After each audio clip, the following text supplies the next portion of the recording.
শতভাগ আবাসনের দাবিতে চট্টগ্রাম বিশ্ববিদ্যালয়ের প্রশাসনিক ভবনে তালা দিয়ে বিক্ষোভ করছে শিক্ষার্থীরা। অবরুদ্ধ রয়েছেন উপাচার্য ও উপ উপাচার্য। দুপুরে পূর্ব ঘোষিত কর্মসূচি হিসেবে শিক্ষার্থীরা বিভিন্ন প্ল্যাকার্ড হাতে নিয়ে প্রশাসনিক ভবনের সামনে জড়ো হন। পরে দাবি আদায়ে নানান স্লোগান দেন তারা। এক পর্যায়ে প্রশাসনিক ভবনে তালা দেয় শিক্ষার্থীদের একাংশ। এ সময় দাবি আদায় না হওয়া পর্যন্ত সেখানে অবস্থান নেয়ার ঘোষণা দেয় বিক্ষুব্ধ শিক্ষার্থীরা। শিক্ষার্থীরা জানান, আবাসিক হলে আসন বরাদ্দে মেধা যাচাই প্রক্রিয়া তাদের বিপাকে ফেলেছে। এতে বাড়তি ভাড়া দিয়ে শহরে থাকতে হচ্ছে তাদের।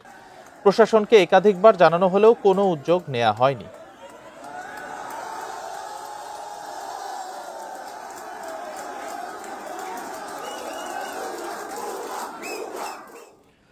সকল বৈষম্য দূরীকরণ ও প্রাতিষ্ঠানিক সুবিধা বাস্তবায়নের দাবিতে কর্মবিরতি ও অবস্থান ধর্মঘট পালন করেছে রাজশাহী বিশ্ববিদ্যালয়ের শিক্ষক, কর্মকর্তা ও কর্মচারীরা। রোববার সকাল থেকে ক্লাস ও প্রশাসনিক কার্যক্রম বন্ধ রেখে প্রশাসন ভবনের সামনে অবস্থান নেন তারা। এ সময় প্রাতিষ্ঠানিক সুবিধা পুনর্বহাল, শিক্ষক, কর্মকর্তা ও কর্মচারীদের নিরাপত্তা, বিশ্ববিদ্যালয়ের শিক্ষকদের কোয়ার্টার সংস্কার সহ প্রাতিষ্ঠানিক সকল সুবিধা বাস্তবায়নের দাবি জানান তারা। দাবি না মানলে কঠোর আন্দোলনে যাওয়ার হুঁশিয়ারি দেন তারা। একই দাবিতে সোমবার সকাল থেকে 4 ঘন্টা এবং পরের দিন মঙ্গলবার পূর্ণ দিবস কর্মবিরতি পালনের ঘোষণা দিয়েছেন শিক্ষক, কর্মকর্তা, কর্মচারীরা। এ সময় পরীক্ষা কার্যক্রম ছাড়া বিশ্ববিদ্যালয়ের ক্লাস ও প্রশাসনিক কার্যক্রম বন্ধ থাকবে বলেও জানান আন্দোলনকারীরা।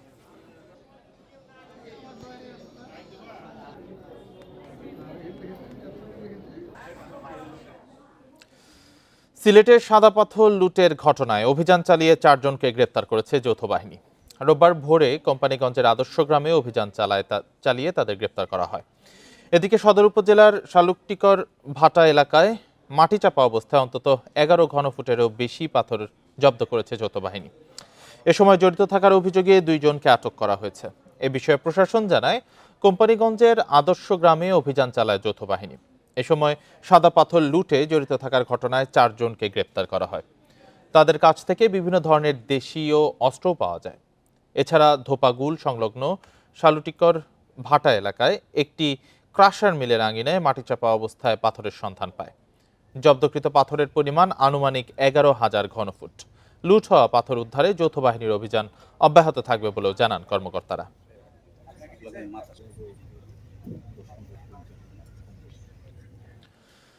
সিলেটের ভোলাগঞ্জে পাথর লুটের ঘটনায় স্থানীয় প্রশাসনের যোগসাজশ বা নীরবতা ছিল বলে মন্তব্য করেছেন পরিবেশ উপদেষ্টা সৈয়দা রিজওয়ানা হাসান।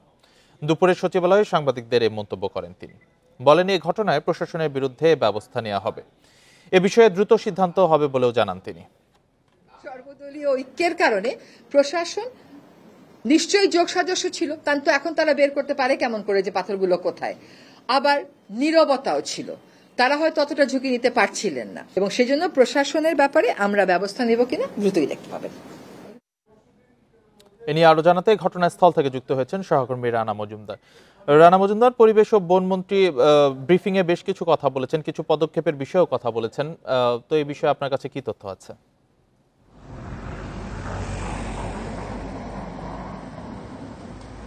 দেখুন, আসলে পরিবেশ উপদেষ্টা কিন্তু যথার্থ বলেছেন। কেননা এর আগে যখন আসলে অবাধে এবং নির্বিচারে যে পাথরগুলো লুট হয়ে গেছে, প্রাকৃতিক সৌন্দর্য নষ্ট হয়েছে, সেক্ষেত্রে আসলে প্রশাসনের যে ভূমিকা সেটা আমরা একেবারেই দেখিনি। বিশেষ করে কোম্পানিগঞ্জ উপজেলা প্রশাসনের যিনি দায়িত্বরত কর্মকর্তা রয়েছেন, তার সঙ্গে বিভিন্ন সময় যোগাযোগ করা হলেও তার কাছ থেকে আসলে সদুত্তর পাওয়া যায়নি, এবং তার যে অভিযানটা ছিল সেটিও একেবারেই আসলে যৎসামান্য অভিযান ছিল বলে স্থানীয়রা অভিযোগ জানিয়েছেন। এবং পরবর্তীতে যখন বিভিন্ন সংবাদ মাধ্যমে এই বিষয়গুলো উঠে এসেছে, তখন আমরা দেখেছি আসলে প্রশাসন অনেকটাই নড়ে চড়ে বসেছে। এবং এর পরিপ্রেক্ষিতে গত কয়েকদিন যাবতই আমরা দেখেছি যে যৌথ বাহিনী একটি তল্লাশি চেকপোস্ট চালিয়েছে, এবং উপজেলার বিশেষ করে কোম্পানিগঞ্জ, গোয়াইনঘাট উপজেলার এই যে জাফলং, সাদাপাথর যে এলাকাগুলো রয়েছে, সেগুলোর যে সংশ্লিষ্ট যে জায়গাগুলো রয়েছে সেখানে কিন্তু অভিযান পরিচালনা করা হচ্ছে। পাশাপাশি যে স্টোন ক্রাশার মিল যেগুলো রয়েছে সেগুলোরও আশেপাশে কিন্তু আমরা দেখেছি অনেকগুলো পাথর জব্দ করে রাখা হয়েছে, এবং সেগুলো কিন্তু প্রশাসন অভিযানের মাধ্যমে তারা উদ্ধার করেছে। এবং এরই পরিপ্রেক্ষিতে কিন্তু আজকেও কিন্তু এই অভিযানগুলো ধারাবাহিকভাবে চলেছে, এবং সকালে শালুটিকর এলাকায় কিন্তু অভিযান পরিচালনা করে প্রায় 11,000 ঘনফুট পাথর জব্দ করা হয়েছে। এর আগে আসলে কোম্পানিগঞ্জ থানা পুলিশের যিনি কর্মকর্তা রয়েছেন উজায়ের আল মাহমুদ আদনান, তিনি যে বিষয়টি আমাদেরকে জানিয়েছেন যে গতকাল মধ্যরাত থেকে আজকে ভোররাত পর্যন্ত কোম্পানিগঞ্জের একটি গ্রামে কিন্তু অভিযান চালান তারা, এবং সেখানে অভিযান চালিয়ে 4 জনকে আটক করা হয় এবং সেই সাথে কিন্তু দেশীয় অস্ত্র আটক করা হয় এবং তাদের সবারই কিন্তু মূলত এই যে পাথর লুটপাটের ঘটনার সাথে তাদের সম্পৃক্ততা রয়েছে বলে তিনি জানিয়েছেন। এবং তিনি আরেকটি বিষয় উল্লেখ করেছেন যে এ ধরনের অভিযান কিন্তু তাদের প্রতিনিয়তই চলবে এবং তারা চেষ্টা করছেন যে যে পাথরগুলো লুট হয়েছে সেগুলো যাতে আবার পুনঃস্থাপন করে প্রাকৃতিক সৌন্দর্য যতটুকু পারা যায় সেটা যেন ফিরিয়ে আনা যায়, সেই চেষ্টাটুকু তারা চালাচ্ছেন। পাশাপাশি আমরা কথা বলেছিলাম জেলা প্রশাসনের সাথে। জেলা প্রশাসন বলছেন তারা কিন্তু এখন কোম্পানিগঞ্জ গোয়াইনঘাটের যেই প্রাকৃতিক সৌন্দর্যমণ্ডিত যে এলাকাগুলো রয়েছে, বিশেষ করে সাদা পাথর, জাফলং, এইসব এলাকাগুলোতেই তারা বিশেষ নজরদারি দিচ্ছেন। তবে একটি বিষয় এখানে উল্লেখ করা প্রয়োজন, যারা পাথর শ্রমিক রয়েছেন তারা যে বিষয়টি উল্লেখ করছেন যে আসলে তারা তো শ্রমজীবী হিসাবে এই ক্ষেত্রে আসলে তারা কাজ করেছেন, তো প্রশাসনের অভিযানের কারণে এই শ্রমজীবীদেরকেই আসলে মূলত ধরা হচ্ছে। কিন্তু যারা পর্দার আড়ালে কাজ করে গেছেন, যারা বড় ধরনের লুটপাট করেছেন, সে সকল মানুষদেরকে আসলে একেবারেই আইনের আওতায় আনা সম্ভব হচ্ছে না, এই অভিযোগটি তারা জানিয়েছেন। এবং তারা বলছেন যে আসলে এই ধরনের মানুষদেরকে যদি আইনের আওতায় আনা সম্ভব না হয় তাহলে এই যে লুটপাটের ঘটনা সেটি কিন্তু অব্যাহতভাবে চলতে থাকবে। আরেকটি বিষয় এখানে উল্লেখ করা প্রয়োজন, সেনাবাহিনী যে চেকপোস্টটি চালাচ্ছে এখন, এটি হচ্ছে সিলেট এবং ভোলাগঞ্জ মহাসড়কের এয়ারপোর্ট সংলগ্ন যে এলাকাটি রয়েছে সেখানে, এবং এই এলাকায় যখন চেকপোস্ট চালানো হয় তখন কিন্তু শত শত ট্রাক আটকিয়ে সেগুলোর কাগজপত্র যাচাই করে সেগুলোতে এলসি পাথর রয়েছে কিনা নাকি সাদা পাথরের অংশবিশেষ রয়েছে সেগুলো কিন্তু চেক করা হচ্ছে। এবং আমরা দেখতে পেরেছি যে প্রশাসনের কর্মকর্তারা অনেক ক্ষেত্রেই কিন্তু এই ট্রাকগুলো আটকিয়ে তারা পেয়েছেন যে এখানে সাদা পাথর কিংবা জাফলংয়ের যে পাথরগুলো রয়েছে সেগুলোর অংশবিশেষ রয়েছে, এবং সেগুলো জব্দ করার পরে কিন্তু আবার পুনরায় সাদা পাথর কিংবা জাফলংয়ে সেগুলো ফেরত পাঠানো হয়েছে প্রতিস্থাপনের জন্য। এবং এক্ষেত্রে তারা অনেকেই যারা স্থানীয়রা রয়েছেন, পরিবেশবাদীরা যারা রয়েছেন, তারা উল্লেখ করছেন সেনাবাহিনীর আগে যখন এখানে পুলিশের চেকপোস্ট ছিল, এয়ারপোর্ট থানাধীন পুলিশের চেকপোস্ট, তখন কিন্তু আসলে সেটি সক্রিয়ভাবে পুলিশের সেই ভূমিকাটি ছিল না, যার কারণে অনেক পাথর কিন্তু এখন দেশের বিভিন্ন জায়গায় পাওয়া যাচ্ছে। তো এক্ষেত্রে এই যে সংশ্লিষ্ট থানার পুলিশের ভূমিকাটা নিয়েও কিন্তু অনেকে প্রশ্ন তুলেছেন। সিলেটের সাদা পাথর লুটের ঘটনায় যৌথ বাহিনীর অভিযানের বিষয়ে জানাচ্ছিলেন সহকর্মী রানা মজুমদার। রাজশাহীতে সেনা অভিযানে আগ্নেয়াস্ত্র, বিস্ফোরক ও মাদক সহ আটক অনিন্দ ও তার 2 সহযোগীকে 5 দিনের রিমান্ড দিয়েছেন আদালত। দুপুরে বোয়ালিয়া থানা পুলিশ তাদের মহানগর দায়রা জজ আদালত 2-এ হাজির করে 7 দিনের রিমান্ডের আবেদন জানায়। পরে শুনানি শেষে বিচারক মামুনুর রশিদ প্রত্যেকের 5 দিন করে রিমান্ড মঞ্জুর করেন। শনিবার রাতে নগরীর বোয়ালিয়া থানায় এসআই রেজাউল করিম বাদী হয়ে মামলা করেন। মামলায় অস্ত্র, বিস্ফোরক ও মাদকদ্রব্য নিয়ন্ত্রণ আইনে অভিযোগ আনা হয়েছে। এর আগে শনিবার নগরীর কাদিরগঞ্জ এলাকায় একটি কোচিং সেন্টারে অভিযান চালিয়ে মালিক মুনতাসিরুল আলম অনিন্দ এবং তার 2 সহযোগী রবিন ও ফয়সালকে আটক করা হয়। এ সময় উদ্ধার করা হয় বেশ কিছু অস্ত্রগুলি ও বিস্ফোরক তৈরির সরঞ্জাম।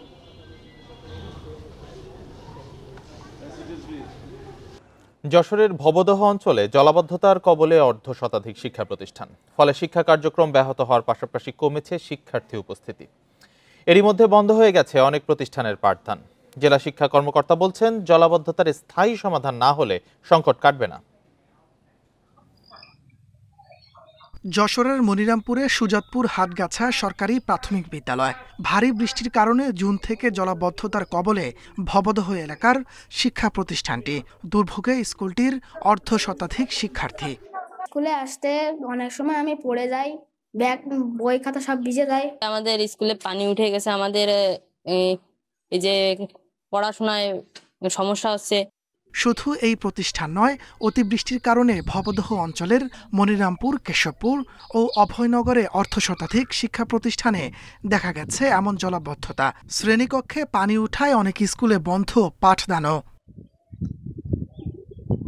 শিক্ষক ও অভিভাবকরা বলছেন, বছরে অন্তত 5 থেকে 6 মাস এই অবস্থা থাকে।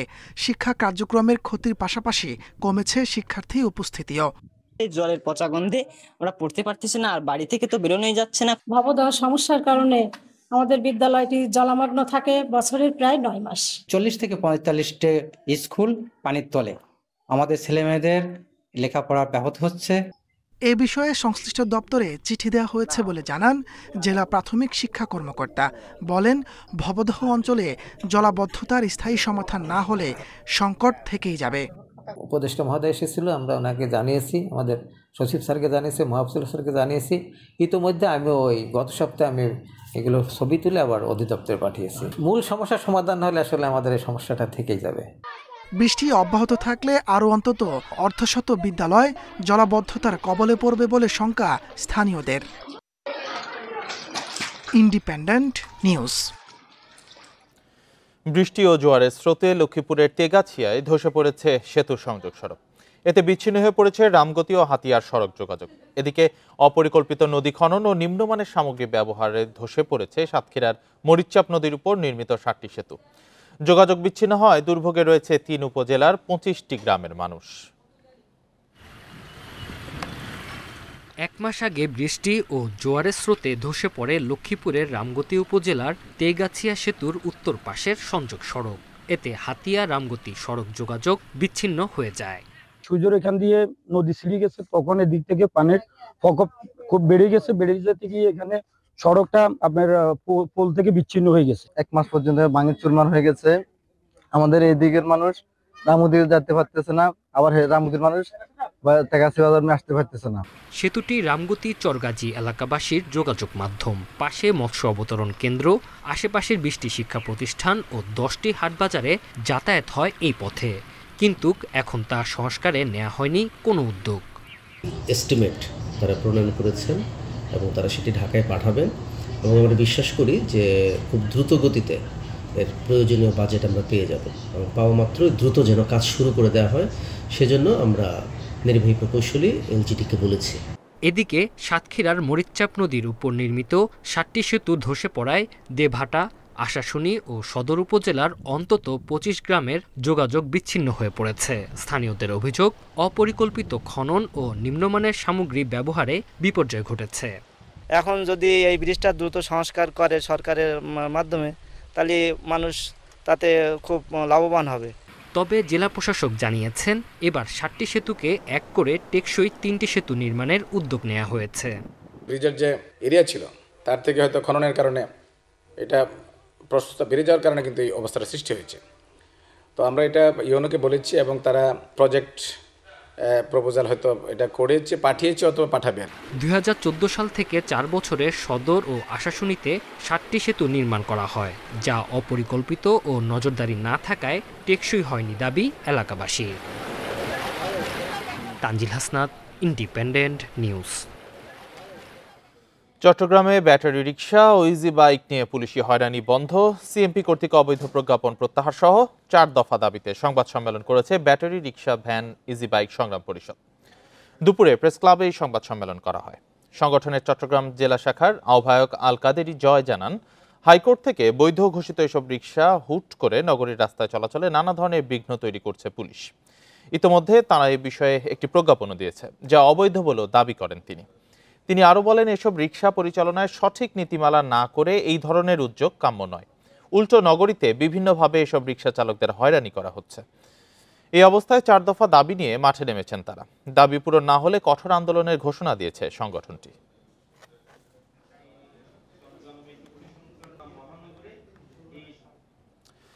বরগুনার 250 শয্যা হাসপাতাল 500 শয্যায় উন্নীত করা ও মেডিকেল কলেজ স্থাপন সহ স্বাস্থ্যসেবা উন্নতির জন্য বিভিন্ন দাবিতে মানববন্ধন অনুষ্ঠিত হয়েছে। বেলা 11টার দিকে সদর হাসপাতাল চত্বরে এই মানববন্ধন কর্মসূচি অনুষ্ঠিত হয়। মানববন্ধনে সকল রাজনৈতিক সংগঠনের নেতাকর্মী সহ বিভিন্ন শ্রেণী পেশার মানুষ অংশ নেন। মানববন্ধনে বক্তারা বলেন, ডেঙ্গু আক্রান্ত হয়ে গত 3 মাসে বরগুনায় 40 জনের মৃত্যু হয়েছে। সামান্য অসুস্থ হলেই রোগীদের অন্য হাসপাতালে রেফার করা হয়। উপকূলের 12 লাখ মানুষের চিকিৎসা সেবার সাংবিধানিক অধিকার নিশ্চিতের দাবি জানানো হয়। দ্রুত দাবি না মানলে হরতাল সহ কঠোর আন্দোলনের কর্মসূচির হুঁশিয়ারি দেন তারা।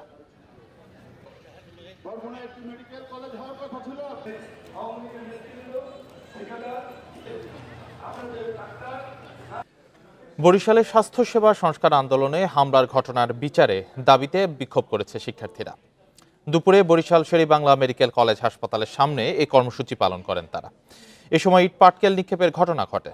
পুলিশ জানায় দুপুরে নগরীর অশ্বিনী কুমার হলের সামনে থেকে বিক্ষোভ মিছিল বের করে স্বাস্থ্যসেবা সংস্কার আন্দোলনের শিক্ষার্থীরা। মিছিলটি শেরেবাংলা মেডিকেল কলেজ হাসপাতালের সামনে অবস্থান নেয়। এ সময় তারা শিক্ষার্থীদের উপর হামলার ঘটনার বিচার দাবিতে স্লোগান দেয়। এক পর্যায়ে আন্দোলনরত শিক্ষার্থীদের উপর ইটপাটকেল নিক্ষেপ করে দুর্বৃত্তরা। পরে পুলিশ গিয়ে পরিস্থিতি নিয়ন্ত্রণে আনে। 21 দিন ধরে বরিশাল শেরেবাংলা মেডিকেল কলেজ হাসপাতাল সহ সারা দেশের স্বাস্থ্য খাত সংস্কারের দাবিতে আন্দোলন চালিয়ে আসছে শিক্ষার্থীরা।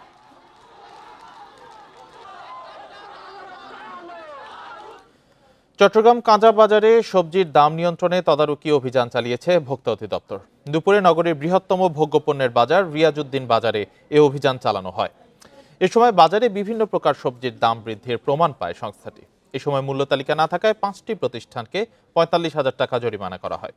এছাড়া পেঁয়াজের দাম বৃদ্ধি রোধে বেশ কয়েকটি প্রতিষ্ঠানকে সতর্ক করা হয়। এ বিষয়ে ভোক্তা অধিদপ্তরের উপপরিচালক মোহাম্মদ ফয়েজুল্লাহ জানান, অভিযান পর্যন্তই সতর্ক থাকে ব্যবসায়ীরা, পরে আগের মতোই অনিয়মে জড়িয়ে যান তারা। এটি রোধে অভিযান আরও বাড়ানো হবে বলেও জানান তিনি।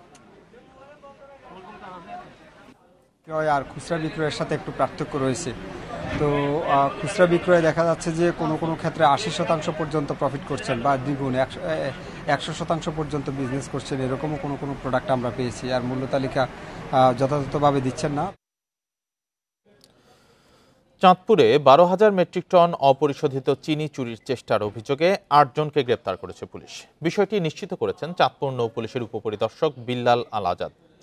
নৌ পুলিশ জানায় 5ই আগস্ট বিকেলে মেঘনা নদীর হরিণা ফেরিঘাটে এমভি সিওয়েস্টিন এক জাহাজে ছোলা মুড়ির সঙ্গে চেতনানাশক দ্রব্যাদি মিশিয়ে কয়েকজনকে অচেতন করা হয়। জাহাজের গ্রিজার ইমরান শেখ বিষয়টি মালিকপক্ষকে জানান। পরে মালিকপক্ষ তাদের অবস্থান জেনে নৌ পুলিশের সহায়তা নেয়। নৌ পুলিশ ঘটনাস্থলে গিয়ে জাহাজের স্টাফদের চাঁদপুর সদর হাসপাতালে চিকিৎসা দেওয়া হয়। শনিবার বিভিন্ন স্থানে অভিযান চালিয়ে 8 জনকে গ্রেপ্তার করা হয়। পরে তাদের আদালতের মাধ্যমে কারাগারে পাঠানো হয়েছে।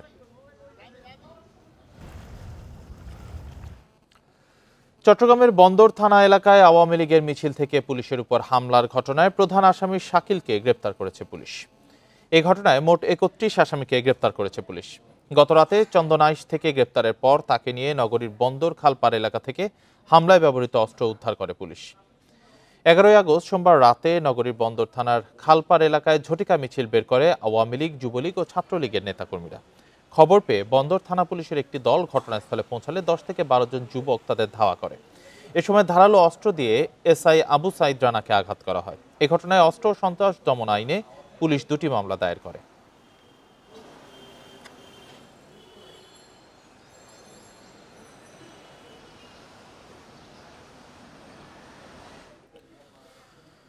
আশুলিয়া থেকে জাল টাকা ও ভারতীয় মুদ্রা সহ একজনকে আটক করেছে গোয়েন্দা পুলিশ। গভীর রাতে জিরাবো কোন্ডলবাগ থেকে তাকে আটক করা হয়। ঢাকা জেলা উত্তর গোয়েন্দা পুলিশের ওসি জালাল উদ্দিন জানান, গোপন সংবাদের ভিত্তিতে ওই এলাকায় অভিযান চালান তারা। এ সময় সেখান থেকে জাল টাকার ব্যবসায়ী রফিক মিয়াকে আটক করা হয়। এ সময় তার কাছ থেকে উদ্ধার করা হয় জাল 1,16,000 টাকা এবং 39,500 জাল রুপি। আটক রফিক মিয়া জাল টাকা ও রুপি সংগ্রহ করে দেশের বিভিন্ন স্থানে সরবরাহ করত। এ চক্রের বাকি সদস্যদের আটকের চেষ্টা চলছে বলেও জানায় পুলিশ। সেই টাকা নিজের থেকে আমদানি করে প্রস্তুত করে সে বিভিন্ন মানুষকে বিভিন্ন জায়গায় সেল করে এবং বিভিন্ন মানুষকে হয়রানির মধ্যে ফেলে।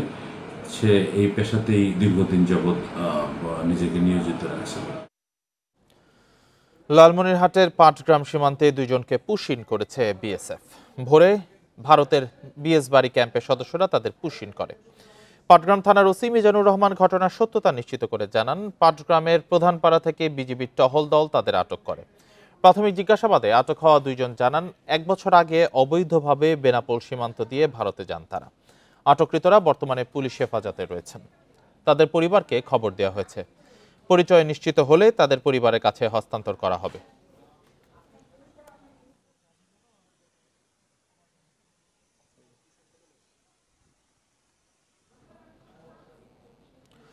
পঞ্চগড়ে ছাত্রদল কর্মী জাবেদ উমর জয় হত্যা মামলার প্রধান আসামি আলামিন ও তার ভাই আকাশকে চট্টগ্রাম থেকে গ্রেপ্তার করেছে পুলিশ। শনিবার রাতে তাদের আদালতে তোলা হলে স্বীকারোক্তিমূলক জবানবন্দি দেন প্রধান আসামি আলামিন। পরে তাদের কারাগারে পাঠানোর নির্দেশ দেয় আদালত। পুলিশ জানায়, জয় হত্যাকাণ্ডের পর চট্টগ্রামে বোনের বাসায় আশ্রয় নিয়েছিলেন 2 ভাই। শুক্রবার সকালে তাদের গ্রেপ্তারের পর পঞ্চগড়ে নেওয়া হয়। 6 আগস্ট শহরের সিনেমা হল মার্কেটে ছাত্রদল কর্মী জাবেদ উমর জয়কে মারধর ও ছুরিকাঘাত করে আলামিন ও তার সহযোগীরা। আশঙ্কাজনক অবস্থায় জয়কে উদ্ধার করে রংপুরে নেয়ার পথে মারা যান তিনি। এ ঘটনায় জয়ের বড় ভাই বাদী হয়ে 8 জনের নাম উল্লেখ করে এবং অজ্ঞাত 10 থেকে 15 জনকে আসামি করে মামলা করেন। এখন পর্যন্ত এই মামলার 5 আসামিকে গ্রেপ্তার করা হয়েছে। মতামতের জন্য জুলাই সনদের খসড়া রাজনৈতিক দলগুলোর কাছে পাঠিয়েছে জাতীয় ঐকমত্য কমিশন। আগের খসড়ায় কিছু ত্রুটি থাকায় শনিবার বিকেলে আবারও রাজনৈতিক দলগুলোকে নির্ভুল খসড়া পাঠায় কমিশন। জুলাই সনদে বলা হয়েছে, বিদ্যমান সংবিধান বা অন্য কোনো আইনে ভিন্নতর কিছু থাকলে সেক্ষেত্রে এই সনদের বিধান অথবা প্রস্তাব বা সুপারিশ প্রাধান্য পাবে। সনদের বৈধতা, প্রয়োজনীয়তা কিংবা জারির কর্তৃত্ব সম্পর্কে কোনো আদালতে প্রশ্ন তোলা যাবে না। খসড়ায় সনদ বাস্তবায়নের অঙ্গীকারনামা রয়েছে, যদিও বাস্তবায়ন পদ্ধতি সম্পর্কে উল্লেখ নেই। এছাড়া জুলাই সনদকে আইনি ভিত্তি দেওয়া এবং জুলাই সনদ বাস্তবায়নের পদ্ধতি কি হতে পারে তা নিয়ে বিশেষজ্ঞ রাজনৈতিক দলগুলোর সঙ্গে আলোচনার কথা জানিয়েছে ঐকমত্য কমিশন। বাস্তবায়নের পদ্ধতি নির্ধারণের পর সব দল সই করার মধ্য দিয়ে জুলাই জাতীয় সনদ চূড়ান্ত রূপ পাবে।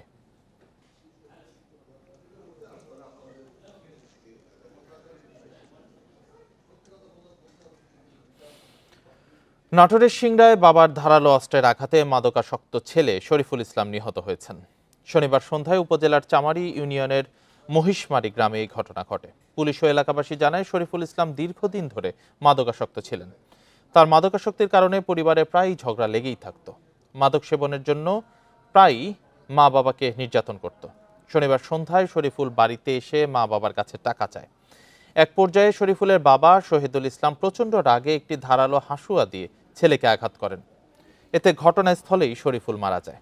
ঘটনার পর থেকে শহীদুল ইসলাম পলাতক রয়েছেন।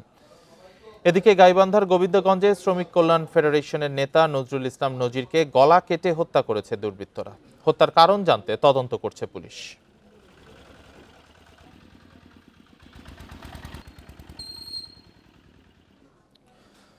গাজীপুরে আগুনে পুড়ে গেছে 4টি ঝুটের গুদামের বিপুল পরিমাণ মালামাল। গভীর রাতে হায়দ্রাবাদ এলাকায় ঝুটের গুদামে আগুন লাগে। ফায়ার সার্ভিসের উপসহকারী পরিচালক মোহাম্মদ মামুন জানান, রাত 12টার দিকে ওই এলাকার ঝুট ব্যবসায়ী কাইয়ুমের গুদাম থেকে আগুনের সূত্রপাত হয়। পরে আগুন পাশের গুদামে ছড়িয়ে পড়ে। খবর পেয়ে ফায়ার সার্ভিসের 5টি ইউনিট প্রায় 3.5 ঘন্টার চেষ্টায় আগুন নিয়ন্ত্রণে আনে। গুদামের ভেতর কাপড় সহ দাহ্য পদার্থ থাকায় আগুন নিয়ন্ত্রণে বেগ পেতে হয় তাদের। আগুন লাগার কারণ ও ক্ষয়ক্ষতির পরিমাণ তদন্ত শেষে জানা যাবে বলে জানিয়েছেন ফায়ার সার্ভিসের কর্মকর্তারা।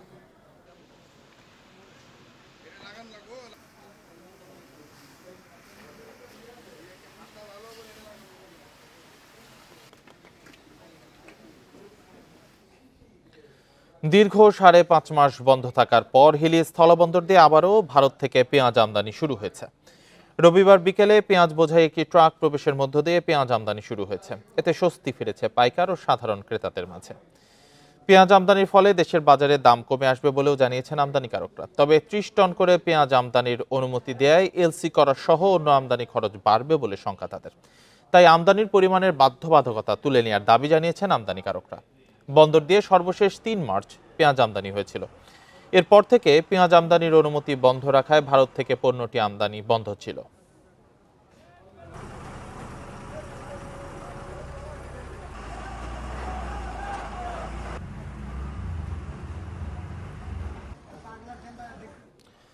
খাগড়াছড়ি পৌর শহরের বেশিরভাগ ফুটপাত অবৈধভাবে দখল করে রেখেছেন ব্যবসায়ীরা। একাধিকবার দখলমুক্ত করার নির্দেশ দিলেও তা মানছে না কেউ। এতে চলাচলে চরম ভোগান্তিতে পড়েছেন পথচারীরা। দ্রুত ফুটপাত দখলমুক্ত করার দাবি শহরবাসীর। খাগড়াছড়ি পৌর শহরের শাপলা চত্বর, ভাঙা ব্রিজ ও মসজিদ সড়কের দুপাশের ফুটপাতে রাখা হয়েছে বিভিন্ন পণ্য। বসানো হয়েছে অস্থায়ী দোকানও। কোটি টাকা খরচ করে জনসাধারণের জন্য তৈরি করা ফুটপাতগুলো চলে গেছে ব্যবসায়ীদের দখলে। শহরের মোট 8 কিলোমিটার ফুটপাতের মধ্যে অর্ধেকই দখল করে রাখা হয়েছে। এতে পথচারীদের চলাচলে ব্যাঘাত ঘটছে। প্রতিদিনই বাড়ছে যানজট ও দুর্ঘটনা। দোকানপাট, গাড়ি ঘোড়া ফুটপাত দখল করে বসে থাকে। সেই সময় আমাদের বাচ্চা কাচ্চা নিয়ে স্কুলে যাওয়ার সময় আমাদের বিভিন্ন ধরনের দুর্ঘটনা হওয়ার সম্ভাবনা থাকে। ফুটপাত দিয়ে হাঁটতে পারতেছি না, আমরা রাস্তা দিয়ে হাঁটতে হয়। ব্যবসায়ী সমিতির নেতারা বলছেন, বারবার সতর্ক করা হলেও দখলমুক্ত হচ্ছে না ফুটপাত। 3-4টা প্রতিষ্ঠানের সমন্বয়ে আমরা এই ফুটপাত দখলমুক্ত করার জন্য এই কাজ করে যাব এবং এই বিষয়ে আমরা বদ্ধপরিকর। ফুটপাত দখলমুক্ত করতে মাইকিং করার কথা জানিয়েছেন পৌর প্রশাসক। এবার উচ্ছেদ অভিযান চালানোর আশ্বাস দেন তিনি। আমরা অভিযান শুরু করব, তখন আমরা কারো কথাই শুনব না। আইন অনুযায়ী আমাদের রাস্তা হচ্ছে বা ফুটপাথে আমি যা পাবো তাই উচ্ছেদ করব এবং সে বিষয়ে কারো জোর আপত্তি তখন আমরা গ্রহণ করব না। পর্যটন বান্ধব শহর গড়তে দ্রুত ফুটপাত দখলমুক্ত করার জন্য নিয়মিত অভিযানের দাবি স্থানীয়দের। Independent news. মানিকগঞ্জ পৌর এলাকায় একের পর এক গড়ে উঠছে অপরিকল্পিত ভবন। অনেক ভবনের কারণে সরু হয়ে যাচ্ছে রাস্তাঘাট, যাতে শহরের বিভিন্ন এলাকায় তৈরি হচ্ছে যানজট, চলাচলে বাড়ছে ভোগান্তি। মানিকগঞ্জ শহরের প্রধান সড়কের পাশে গড়ে উঠেছে তুফান আলী প্লাজা। রাস্তা ঘেঁষে গড়ে ওঠা বহুতল ভবনটির গাড়ি পার্কিং স্পেস ভাড়া দেওয়া হয়েছে বাণিজ্যিক কাজে। পার্কিং সুবিধা না থাকায় রাস্তায় রাখা হচ্ছে গাড়ি, এতে তৈরি হচ্ছে যানজট। শুধু তুফান আলী প্লাজা নয়, মানিকগঞ্জ শহরে গড়ে ওঠা অনেক ভবনের সামনেই তৈরি হচ্ছে যানজট। কোথাও কোথাও ভবন তৈরিতে নিয়ম অনুযায়ী জায়গা না ছাড়াই সরু হয়ে গেছে রাস্তা। পার্কিং এর জায়গায় তারা পার্কিংটা রাখেন নাই, তারা এটা বাণিজ্যিকভাবে তারা ভাড়া দিয়ে দিচ্ছেন, যেটা আইনগতভাবে টোটালি অবৈধ। বিল্ডিং এর প্ল্যান অনুমোদন নেওয়ার পরে পৌর কর্তৃপক্ষকে উপস্থিত রাইখা যদি লেআউট দেয় তাহলে রাস্তা কনফার্ম।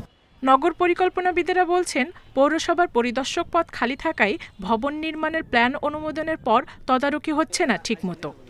সারা বাংলাদেশের পৌরসভায় কোথাও কোনো পরিদর্শকের পদটা নাই যে ইনভেস্টিগেশন করবে। যখন প্ল্যান অ্যাপ্রুভাল নিয়ে গেল পৌরসভা থেকে, এরপরে এটার জন্য যে তদারকির যে প্রয়োজনীয়তা আছে সেটার জন্য আমার কিন্তু কোনো ইন্সপেক্টরের পদ নাই। তবে নতুন ভবন নির্মাণের ক্ষেত্রে কোনো অনিয়ম নেই বলে দাবি পৌর প্রশাসকের। বিল্ডিং নির্মাণের ক্ষেত্রে যে পার্কিং নাই কিংবা নাই, এটা তো আপনারা ভালো মতোই জানেন যে এটা বিগত সময় থেকেই প্রবলেমটা শুরু। তো বিগত সময়ের কোনো জিনিস সেই দায়িত্ব তো আসলে আমি নিতে পারছি না। জমির কাগজ থেকে সবকিছু যাচাই করে আমরা সেইভাবে প্ল্যান দেওয়ার চেষ্টা করছি। 42.32 বর্গ কিলোমিটারের মানিকগঞ্জ পৌরসভার জনসংখ্যা 2 লাখের বেশি। পৌরসভাটি 1972 সালে গঠিত হলেও প্রথম শ্রেণীতে উন্নীত হয় 1997 সালে। Independent news. বিদেশি ফল ড্রাগনের চাষ ছড়িয়ে পড়েছে বিভিন্ন জেলায়। একসময়ের দামি ফল এখন সাধারণ মানুষের হাতের নাগালে। তবে দাম কমলেও লোকসানে নেই ড্রাগন চাষিরা। তারা বলছেন, ফলন ভালো হওয়ায় পুষিয়ে নিতে পারছেন তারা।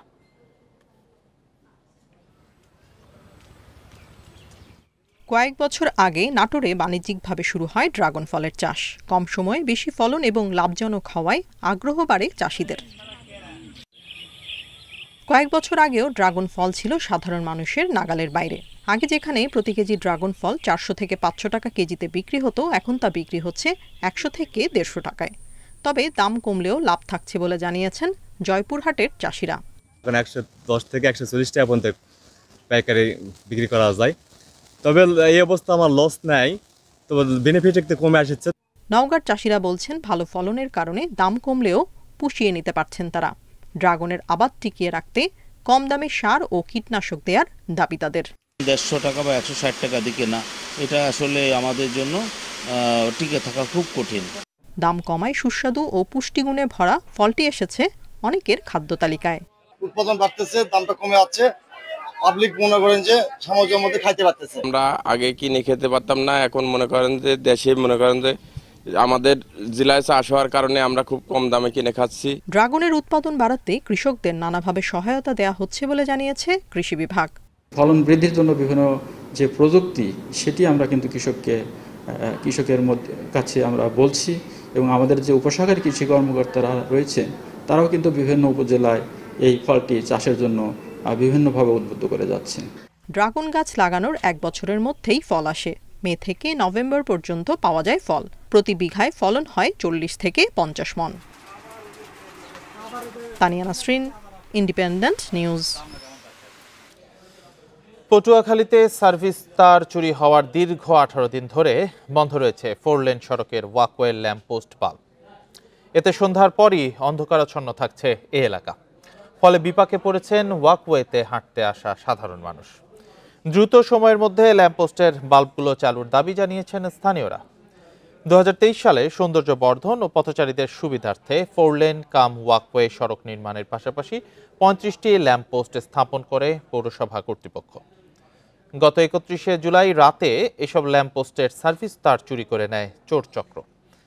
পরে ওই দিনই সিসিটিভির ফুটেজ থেকে 1,05,000 টাকার তার সহ 2 চোর ও এক ব্যবসায়ীকে গ্রেপ্তার করে পুলিশ।